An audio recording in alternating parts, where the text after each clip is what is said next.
Very good evening dear friends. आज की 8th class का हमारा जो पहला टॉपिक है वो है क्रॉप प्रोडक्शन एंड मैनेजमेंट। पिछली क्लास में 8th वालों की शायद ये कंप्लेन थी कि सर है जो प्रॉपर नहीं पढ़ा रहे हैं, तो आज से अपन पहला टॉपिक, पिछली बार भी टॉपिक आप ही का था वैसे, human bones skeleton system, science का ही टॉपिक था वो, लेकिन आज हम जो पहला टॉपिक ले रहे हैं वो है क्रॉप प्रोडक्शन एंड मैनेजमेंट। ठीक है ना, फसल प्रबंधन और उसका उपयोग क्या क्या, जो प्रोडक्शन उसका कहाँ उपयोग होता है, कहाँ वो बनता है, प्रोडक्शन यानी कहाँ से बनती है फसल, कैसे उत्पादन होता है और कैसे उसका प्रबंधन होता है, यानी फसल उत्पादन और फसल का प्रबंधन। Do you know why do we need food? जैसा आपने प्रीवियस क्लास में 6th और 7th में अच्छे से पढ़ा होगा कि हमें भोजन की आवश्यकता होती है। हमें भोजन की आवश्यकता क्यों होती है? अब देखो, भोजन की आवश्यकता आपको होगी, हमें भोजन की, एक बार मैं वापस रिवीज कर देता हूं। भोजन की आवश्यकता होती है ग्रोथ ऑफ बॉडी, हमारी बॉडी की ग्रोथ के लिए, उसकी रिपेयरिंग के लिए, जो भी हम डेली एक्टिविटीज करेंगे, जितनी भी डेली रूटीन होगी आपकी, जो भी डेली एक्टिविटी होगी, उन सब में होने वाली सारी एक्टिविटीज में आपको फूड यानी एनर्जी की जरूरत पड़ेगी। वो एनर्जी हमें कहां से मिलेगी? वो हमें एनर्जी भोजन से मिलेगी। तो हमने पिछले में ये भी पढ़ा था न्यूट्रिशन यानी पोषण। पोषण फूड के द्वारा होता था, उसमें हमने न्यूट्रिएंट्स भी पढ़े थे। 5 पोषक तत्व होते हैं, 5 पोषक तत्व कौन कौन से होते हैं? 5 न्यूट्रिएंट्स। पहला था कार्बोहाइड्रेट, विटामिन, प्रोटीन्स, फैट्स और मिनरल्स। वो सारी चीजें हमें प्रोटीन फूड से मिलती थी। अब ये फूड आता कहां से है? तो इसके लिए आज हम पढ़ेंगे कि ये फूड है जो क्रॉप यानी फसल, जो हमारे किसान है, फार्मर्स, हमारे इंडियन फार्मर्स है, जो हमारे देश के किसान हैं, वो दिन रात मेहनत करके, इतनी तेज कड़ी धूप में, इतनी सर्दी में मेहनत करके जो क्रॉप का प्रोडक्शन करते हैं, वहीं से हमें फूड यानी भोजन प्राप्त होता है। भोजन अब वहां से तो मिलता नहीं, वहां से हमें मिलता है ग्रेन, जिसको बोलते हैं हम अनाज, पल्सेस, दालें, वेजिटेबल्स यानी सब्जियां, ये सभी सारी वस्तुएं हमें कहां से मिलेगी? सारी चीजें क्रॉप यानी किसान जो फसल उगाएंगे, ये सारी चीजें हमें वहीं से मिलेगी। तो इसका जो अपना पहला टॉपिक है एग्रीकल्चर प्रैक्टिस, यानी एग्रीकल्चर की प्रैक्टिस। सबसे पहले, जैसे India is a predominantly an agriculture country, agriculture is the mainstay of our country and economy. Plants are the major source of food. It becomes necessary to increase the production of crops to meet the food requirement of our population. Farmers cultivate various food crops like cereals, vegetables, fruits. अब सबसे पहले आप सुनना कि हमारे देश में vegetable, सबसे पहला अपना टॉपिक है एग्रीकल्चरल प्रैक्टिस। सबसे जो पहला टॉपिक है वो एग्रीकल्चरल प्रैक्टिस, यानी सबसे पहला हमें फसल का अभ्यास, यानी सबसे पहले फसल की आवश्यकता। फसल उगाता कौन है? फसल उगाएगा अपने सबसे पहले देश का किसान, जिससे हमें मिलेगा, जिसको आप ग्रेन्स भी बोल सकते हो, और एक होता है और स्पेलिंग होती है इसकी सेरेल्स, जो आपकी बुक में दे रखी है। ग्रेन्स यानी अनाज भी होता है, इसका मतलब धान होता है। तो वही अनाज और धान में कोई ज्यादा डिफरेंस है नहीं। तो ये चीज वहां से, तो ये सब किसान उगा के हमें सब उत्पन्न करके देते हैं। उनके लिए बहुत सारी उनको मेहनत करनी पड़ती है। सबसे पहले वो चीज पढ़ने से पहले आपको ये चीज पढ़नी जरूरी है, फसलें कितने प्रकार की होती है, क्रॉप के टाइप क्या होते हैं, क्रॉप टाइप्स। तो फसलों के 3 प्रकार होते हैं। सबसे पहला टाइप होता है खरीफ की फसल, खरीफ क्रॉप, और सेकंड टाइप होता है रबी क्रॉप्स,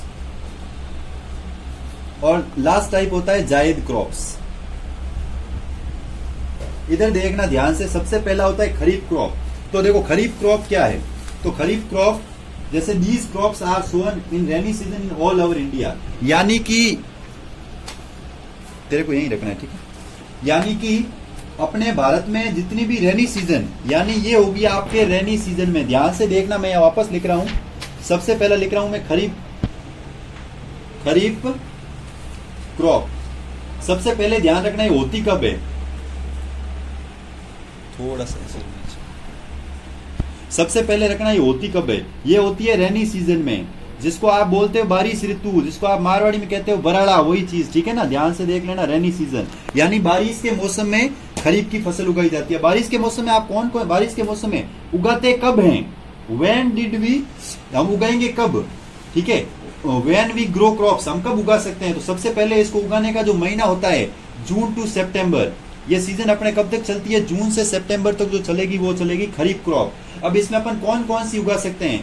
जैसे हो गया पेडी यानी जो चारा होता है गाय पशुओं के, मेज है, सोयाबीन है, ग्राउंड नट है, कॉटन है, और बाजरा हो गया, बाजरे को बोलते हैं मिलेट, मूंग हो गए, मोट हो गए, उस टाइप की दालें सारी। मूंग को आप मूंग भी लिख सकते हो और पल्सेज भी लिख सकते हो, मूंग है, मोट है, उसको आप सीधा भी लिख सकते हो। ऐसी चीजें आपको ध्यान, इसके इतना स्पेलिंग पे फोकस करना नहीं है। उसके बाद ये तो खरीफ, वापस ध्यान से देखना, खरीफ को बोलते हैं जो रेनी सीजन में होगी। रेनी सीजन के द्वारा बारिश के अंदर जैसे जून से सितंबर के महीने में उगाई जाएगी। इसमें कौन कौन सी फसलें होगी? पैडी, मेज और soybean, groundnut, coconut, cotton, millet, moong, मोट, एटसेट्रा एटसेट्रा।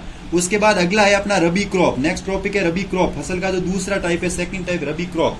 रबी क्रॉप क्या होता है? ये होती है विंटर सीजन की। कौन सीजन की होती है? विंटर सीजन, जिसको आप सर्द ऋतु या शीत ऋतु भी कहते हैं, और उसको मारवाड़ी में आप कहते हो सियाड़ा, जो भी आप बोलते हो वो चीज। इसको फसल को उगाने के लिए अक्टूबर से लगाकर मार्च तक, यानी अक्टूबर टू मार्च। इसके एग्जाम्पल है वीट यानी गेहूं, ग्राम होता है आपके चना, और पी होगा आपके मटर, और उगाया जाएगा मस्टर्ड यानी सरसों, और एक हो जाएगा लिनसीड।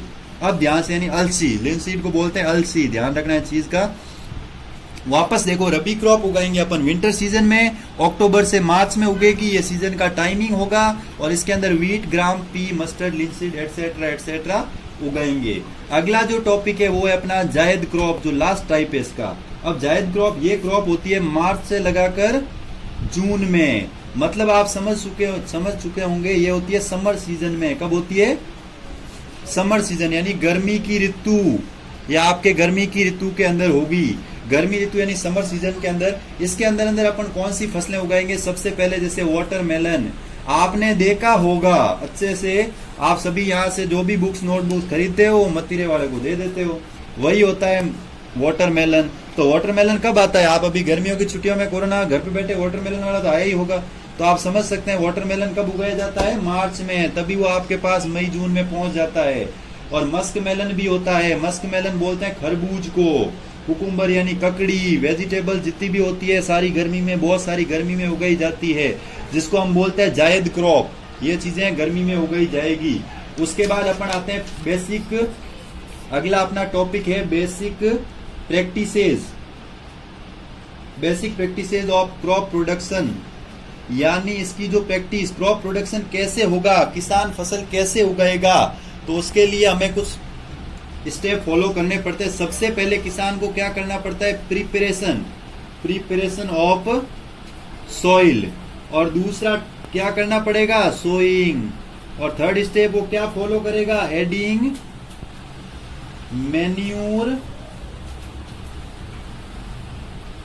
एंड फर्टिलाइजर्स, और उसके बाद फोर्थ स्टेप क्या फॉलो करेगा? इरिगेशन, यानी जिसको बोलते हैं सिंचाई। उसके बाद अगला होगा प्रोटेक्टिंग फ्रॉम वीड्स, फिर अगला हो जाएगा आपके हार्वेस्टिंग के बाद जो फॉलो करेगा वो होगा स्टोरेज। अब मेरे भाइयों ध्यान से सुनना वापस एक बार अच्छे से, ये होता है प्रैक्टिस ऑफ, इस पूरे टॉपिक के अंदर हम पढ़ेंगे basic practice of crop production, फसल को कैसे उगाएंगे। अब इधर देखना ध्यान से, अब एक बार वापस, basic practice of crop production, हम पूरे फसल के प्रोडक्शन में उसका उत्पादन कैसे होगा, उसके लिए हमें 7 स्टेप पढ़ने पड़ेंगे, 7 स्टेप। पहला अपन पढ़ेंगे प्रिपरेशन ऑफ सॉइल, दूसरा पढ़ेंगे सोइंग, तीसरा पढ़ेंगे added manure fertilisation, 4th number पे पढ़ेंगे इरिगेशन, 5वें नंबर पे पढ़ेंगे इसको प्रोटेक्टिंग कैसे करते हैं, 6 नंबर पढ़ेंगे हार्वेस्टिंग, और फिर पढ़ेंगे स्टोरेज। तो आज की क्लास, इस सेशन को तो हम यही करते हैं समाप्त, और अगले टॉपिक के लिए कल प्रिपरेशन ऑफ सोइल के साथ आपको फिर से मिलेंगे नेक्स्ट टॉपिक में, नेक्स्ट डे को। आज के लिए बस इतना ही। जय हिंद, जय भारत।